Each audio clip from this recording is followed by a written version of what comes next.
Okay class, now let's move on to our new discussion, which is composing an effective paragraph. Now, what is a paragraph? A paragraph is a group of several sentences connected by a single idea. A sentence or a group of sentences shared a one single idea is what we call a paragraph. It consists of a topic sentence that expresses the main thought should be discussed in a greater detail with supporting details. Topic sentences can be found in at the beginning of a paragraph, and it shows what the paragraph is all about. A paragraph should be unified, coherent, and well developed. A paragraph Is it important that a paragraph should be connected to each other that shares the same idea or the whole idea itself? Remember that a paragraph or the sentence inside a paragraph shares only one single idea at the whole, and it should be important that it is a coherent and well developed. Parts of a paragraph. There are three main parts of a paragraph. There are topic sentence, supporting sentences, and concluding sentence. Now, what is a topic sentence? A topic sentence presents the topic of the paragraph. It will serve as a guide for the writer to keep his or her writing under control. Topic sentence also called controlling idea of a paragraph. Just like what I said earlier, a topic sentence mainly found at the beginning of a paragraph. It is served as a guide to the readers because a topic sentence presents already what is a paragraph all about. Topic sentence also the controlling idea because the writer or the reader have a control on the process or the sequence of the ideas rather, because the topic sentence presents already what are the topics all about between the paragraphs. Example of a topic sentence. There are three reasons why I prefer walking to other physical activities. The main topic in here is that I prefer walking to other physical activities. Now, next is supporting sentences. The supporting sentences serves as the body of a paragraph. This is where you elaborate your topic by including specific details or evidences. All of the sentences in the body must relate to the topic sentence, and these sentences should be organized with the use of transitional devices. Supporting sentences explains thoroughly what is the topic sentence all about. So, in other words, supporting sentences supports the claim of the topic sentence.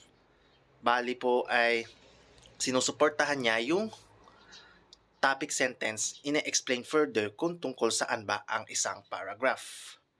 This is where you elaborate your topic by including specific details or evidences. Supporting sentences provides additional information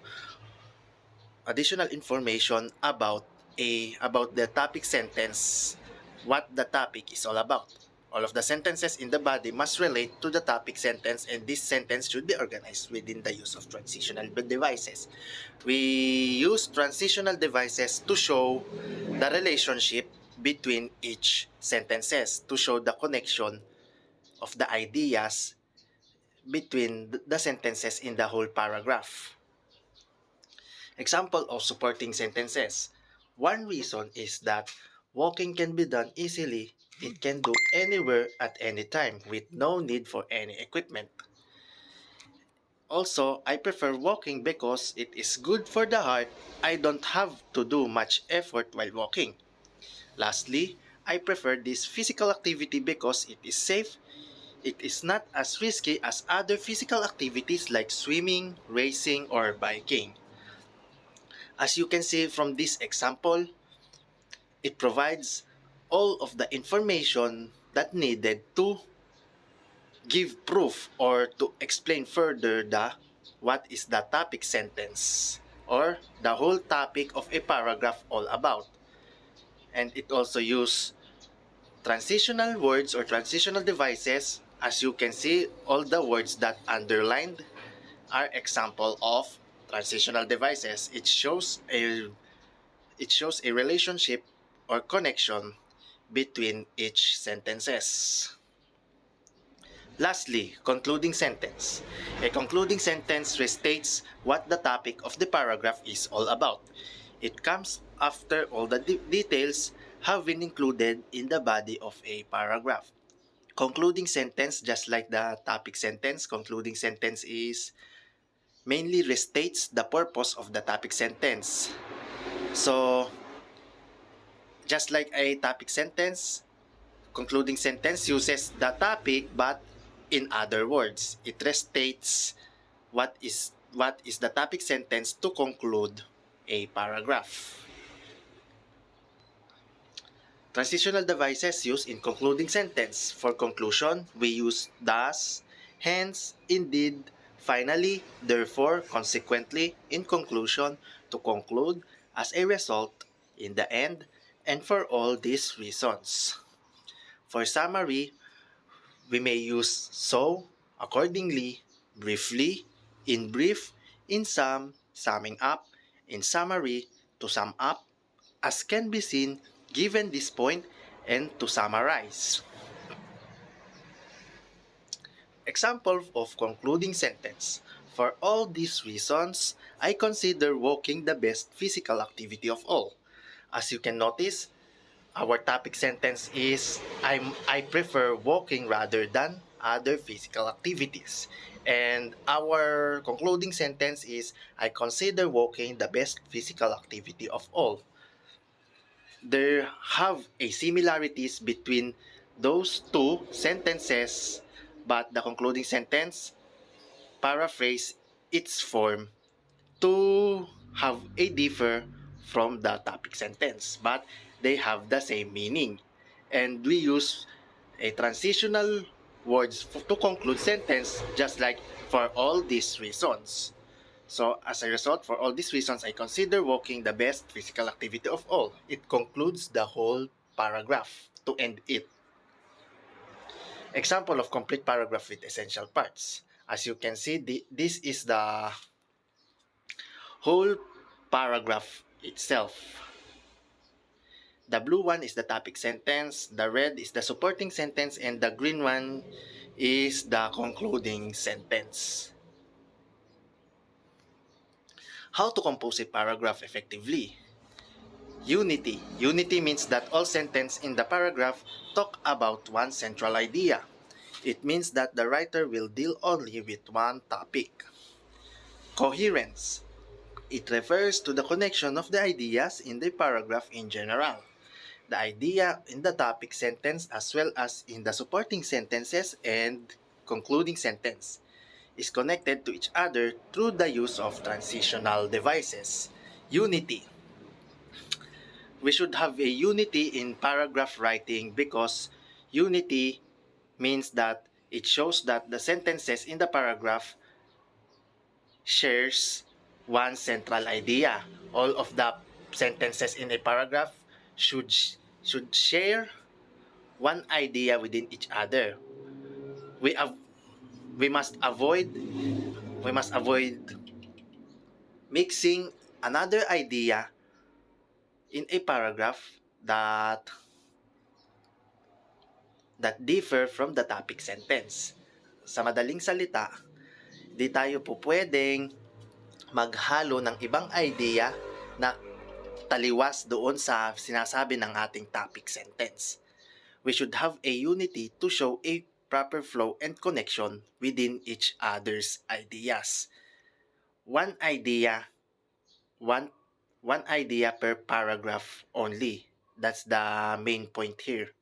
We should have one idea per paragraph. Next is coherence.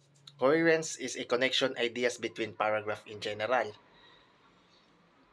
It shows that the per sentence there should have a connection within each other. It should have connected within each other by using transitional devices. Next is adequately development. It refers to the principle when a paragraph describes, elaborates, explains, and supports its topic sentence. A paragraph is considered adequately developed if after reading it, the reader is left with no questions. It refers to the it refers it refers if it refers of how the writer explains or elaborates his information or all the information. Bale kung paano i-present ni writer ang kanyang mga information and ideas. The process on how it explains all the information stated in a paragraph. If the writer successfully presents all the necessary information between sentences, it should have be clear and concise to your readers, and the readers should be left no answer or left with no questions rather in his or her minds. When to begin a new paragraph? When you are switching to a new idea, just like what I said before, one idea per paragraph only. If you need to change your idea, you should change you should change to a new paragraph. Next is emphasizing a contrasting argument. Have if you have two contradicting ideas, for example is you have writing an essay about using an AI. For the first paragraph, you elaborate all the positive aspects in using an AI, and if ever you have a negative thoughts about an AI, you should change your paragraph and use a new paragraph to elaborate the negative aspects of using an AI. For the next one is you want to break up a lengthy paragraph. If your paragraph is made if your a paragraph became longer, you should cut it and begin to a new set of a paragraph. Tips for an effective paragraph writing. Consistency is the key. Be consistent in your verb tenses and point of view. Keep in mind in using verb tenses like past tense, present tense, and future tense, and the first, second, and third person point of view like me, you, I, and so on and so forth. Number 2, use transitional words and phrases. These words and phrases are a great way to link concepts and ideas within a paragraph, as well as helping to form a bridge to the next paragraph.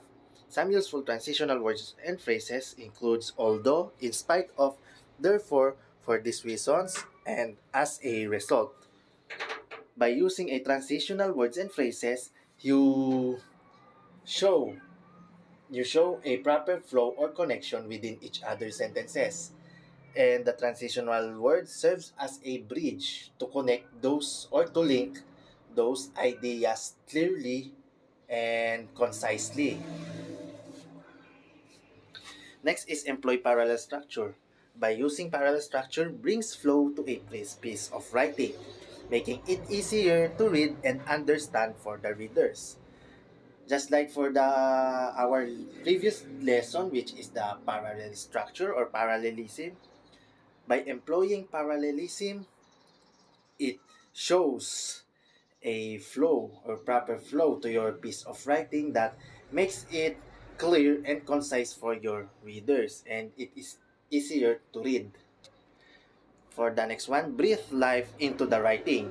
Imbue or instill your writing with color and vitality by weaving anecdotes, verbal illustrations, rich details, and facts and figures throughout the writing. Breathe in flow into the writing, or in other words, bigyan ng kulay or bigyan ng buhay ang inyong sinusulat na essay. For you to make it less boring to your readers by including anecdotes. For example of anecdotes is short stories about your personal life experiences. And also, we may include facts and figures of speech. If you are familiar in figures of speech, like for example, is simile, metaphor, personification, irony, and so on and so forth to give your writings a much more detailed and vibrant in reading. For the last one is edit and proofread. Take time to polish your final draft by checking the grammar, spelling, punctuation, capitalization, and others. Include after you write your essay or your paragraph, you should proofread it by analyzing for the possible errors in grammar like for spelling, capitalization, punctuation. If ever have those errors, you should revise it and edit it until you polish your work. And that's how we end our discussion for today. I hope you learned something from it.